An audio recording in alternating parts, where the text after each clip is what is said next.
Hey everybody, Danny here from Reilly Auto Parts to show you how to change your camshaft position sensors. Before I get into that, take a second to subscribe to our channel if you haven't already so you don't miss out on any of our new content. Camshaft position sensors help adjust engine timing for optimum fuel efficiency and power. When one or more sensors fail, it can cause the engine to run rough or even cause problems starting the vehicle. If the engine control module isn't receiving a signal from one or more cam sensors, it will trigger a check engine light. You can have your code scanned at your local O'Reilly Auto Parts store to determine which sensor has failed. Today, I'll be changing the camshaft position sensor on this 2005 Jeep Liberty with a 3.7-liter engine. This vehicle only has one camshaft sensor, but other vehicles may have two.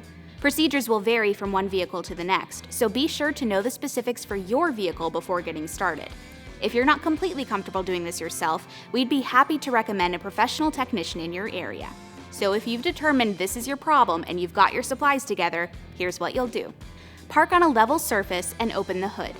For this or any time you work with sensors or electrical components, always disconnect your negative battery cable.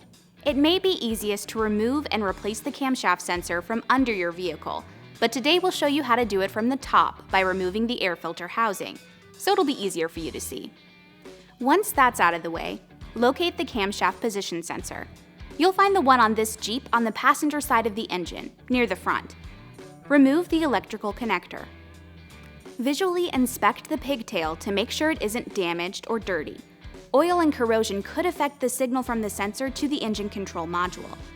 Remove the bolt on the camshaft position sensor retaining ring. In our case, it's 10 millimeters. Twist gently to remove the sensor. Visually inspect the sensor to make sure it hasn't been contaminated by a leak from another engine component. If it has, repair the leak to prevent the new sensor from being damaged. Check to make sure the O-ring from the sensor hasn't fallen into its hole. Push the new sensor into place and replace the bolt and electrical connector.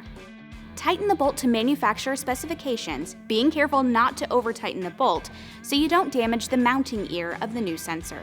Replace the air filter housing by pushing it into the clips in the inner fender. Then replace the air inlet, air filter housing cover,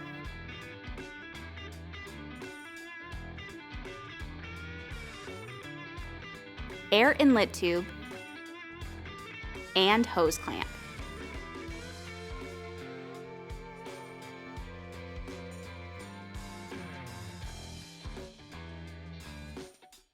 Reconnect the negative battery cable, start the vehicle, and take it for a test drive.